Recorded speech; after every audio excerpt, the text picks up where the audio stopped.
మాజీ మంత్రి మల్లారెడ్డి అల్లుడు మల్కాజిగిరి ఎమ్మెల్యే మర్రి రాజశేఖర్ రెడ్డికి చెందిన ఎంఎల్ఆర్ఐటీ కాలేజీలో అక్రమ నిర్మాణాల కూల్చివేతలు తాత్కాలికంగా నిలిపేశారు. చీకటి పట్టంతో కూల్చివేతలు నిలిపేశామని, శుక్రవారం మళ్లీ మొదలు పెడతామని అధికారులు తెలిపారు. దుండిగల్లోని చిన్న దామర చెరువును కబ్జా చేసి కళాశాల భవనాలు నిర్మించారని ఫిర్యాదులు రావడంతో అధికారులు చర్యలు చేపట్టారు. ఎఫ్టీఎల్ బఫర్ జోన్లో రాజశేఖర్ రెడ్డికి చెందిన ఏరోనాటికల్, ఎంఎల్ఆర్ఐటీ కళాశాలలకు సంబంధించి 2 శాశ్వత భవనాలు, 6 తాత్కాలిక షెడ్లను కూల్చివేశారు. మొత్తం 6 ఎకరాలు కబ్జా చేశారని ఇరిగేషన్ అధికారులు ప్రభుత్వానికి ఫిర్యాదు చేశారు. పోలీసుల బందోబస్తు మధ్య కూల్చివేతలు కొనసాగుతున్నాయి.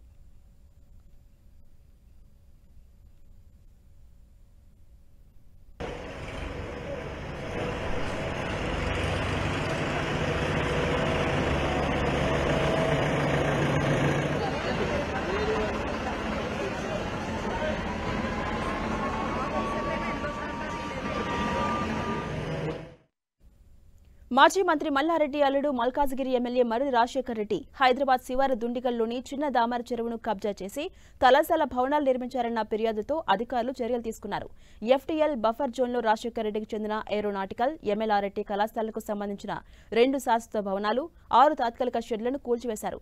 మొత్తం 8 ఎకరాల చెరువును ఆక్రమించి పార్కింగ్ కోసం రోడ్లు, భవనాలు నిర్మించినట్టుగా నీటిపారుదల శాఖ, రెవెన్యూ అధికారులు గతంలో గుర్తించారు. ఇక మర్రి రాజశేఖర్ రెడ్డి చెరువును ఆక్రమించి కాలేజీలో కొన్ని నిర్మాణాలు చేశారని ఫిర్యాదులు అందడంతో అధికారులు చర్యలు తీసుకున్నారు.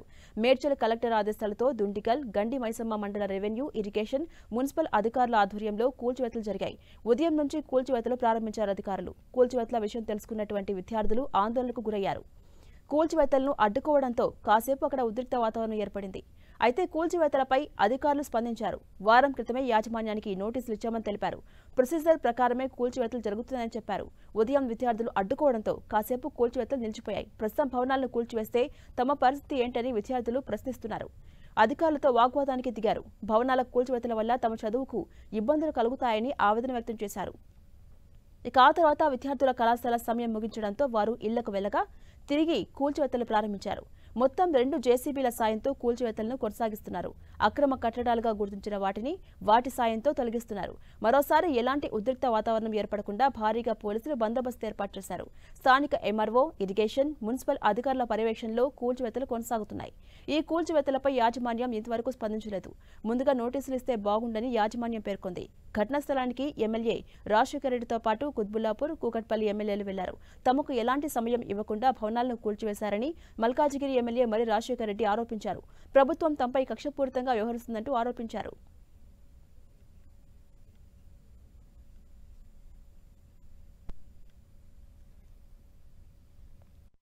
ఇది కంప్లీట్ గా మాకు కొనుక్కున్న పట్టా ప్రకారంగా ఉన్న భూమి కాబట్టి దయచేసి ఇది అర్థం చేసుకోవాలా. కాదంటే 1-2 మీరు అన్నట్టు ఒక చిన్న డీవియేషన్స్ ఉండొచ్చు.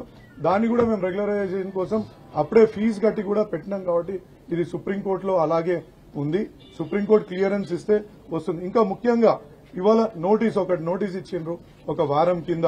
ఏమని, మీ బిల్డింగ్స్ ఇదే మీరు చెప్పినట్టు ఇట్లా చెరువులో ఉన్నాయి, అక్కడ ఉన్నాయి, ఇక్కడ ఉన్నాయి, కాబట్టి మీరు ఏమంటారు దీనికోసం అంటే దానికి ఆ నోటీస్ సమాధానం కూడా ఇచ్చినాం. కనీసం మాకు ఒక టైం ఇవ్వకుండా, ఏ రకమైన టైం ఇవ్వకుండా షోకాజ్ నోటీస్ ఇచ్చి ఫలానా 15 రోజులలో మేము కూలగొడతాం, ఏదైతే సుప్రీంకోర్టు మార్గదర్శకాల ప్రకారంగా కూడా 15 రోజుల టైం ఇవ్వాలా అనేది కూడా పక్కకు పెట్టి ఇమీడియట్లీ కూలగొట్టడానికి ఫోన్. ఇప్పుడు మేము కలెక్టర్ గారి దగ్గరికి వెళ్ళాం. ఒక మాట కలెక్టర్ గారిని రిక్వెస్ట్ చేసుకోవడానికి మాకు అవకాశం ఇవ్వండి, కొంచెం టైం, మేము కోర్టు ద్వారా మీకు సమాధానం చెప్తామంటే అడిషనల్ గా 4 జేసీబీలను ఇంకెక్కువ పంపించి, ఎక్కువ పోలీస్ ఫోర్స్ ని పిలిపించి ఆ రూపులు కొట్టే యంత్రాలను కూడా, వాటిని ఏమంటారు, డ్రిల్లింగ్ మిషన్స్ ని కూడా అడిషనల్ గా ముందు పొద్దున ఒకటి ఉంటే ఇప్పుడు 4 డ్రిల్లింగ్ యంత్రాలు కూడా తెప్పించి మరీ కొట్టిస్తున్నారు. అది కూడా జడ్జి గారు ఇవాళ ఆదేశించారు కూడా. మల్కాజిగిరి కానిస్టేబుల్ మరి రాజశేఖర్ రెడ్డి గారి యొక్క నిర్మాణాలని మరి ఎలాంటి ఒక పద్ధతి లేకుండా, ఎలాంటి ప్రొసీజర్ లేకుండా ఒక కక్షపూరితమైనటువంటి ఒక చర్యగా మేము భావిస్తా ఉన్నాం. రాష్ట్రంలో ఈరోజు ఈ పరిపాలన చూస్తూ ఉంటే మరి ఏ రకంగా ఈరోజు పరిపాలన సాగుతుందో స్పష్టంగా అర్థమవుతున్నది. రాజకీయంగా ఎదుర్కోలేక, ప్రజలకు ఇచ్చినటువంటి వాగ్దానాలను, వారు ఇచ్చిన హామీలను నిలబెట్టుకోలేక, వాటిని దృష్టి మళ్లించడానికి ఇప్పటికే మా పార్టీ అధినేత పైన మా నాయకుల పైన దుమ్మెత్తు పోస్తూ ఆ కేసులు ఈ కేసులు అంటూ బనాయిస్తూ కేవలం మా శాసనసభ్యుడి ఒక బిల్డింగే దొరికినట్టు అధికార యంత్రాంగం అంతా కూడా చిక్కనే ఉండి దాన్ని కూడా పద్ధతి కాకుండా ఈ కూలగొట్టే జరుగుతున్న ప్రయత్నం ఏంటంటే దీని స్పష్టంగా దీని ప్రజలు అర్థం చేసుకోవాలని ఒక్కసారి ప్లీజ్ మాకు లేదు ప్లీజ్ మేబీ బట్ మనకు ఇన్స్ట్రక్షన్ లేదు డిస్ట్రిక్ట్ అడ్మినిస్ట్రేషన్ కి మాట ఓకే అంటే నోటీసులు ఇవ్వలేదని వాళ్ళు అంటున్నారు. ఇచ్చాం sir everything has been taken care by municipality only.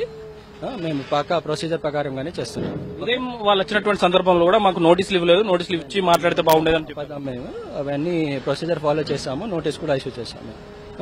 అంటే ఎన్ని ఎకరాలు కబ్జా అయిందని మీరు భావించారు? Municipality is there, municipal commission is there and ACP is అక్కడ ఫీల్డ్ లో ఉన్నారు, వాళ్ళతోనే తీసుకున్నాం, వాళ్ళకి ఇచ్చాము ఆల్రెడీ.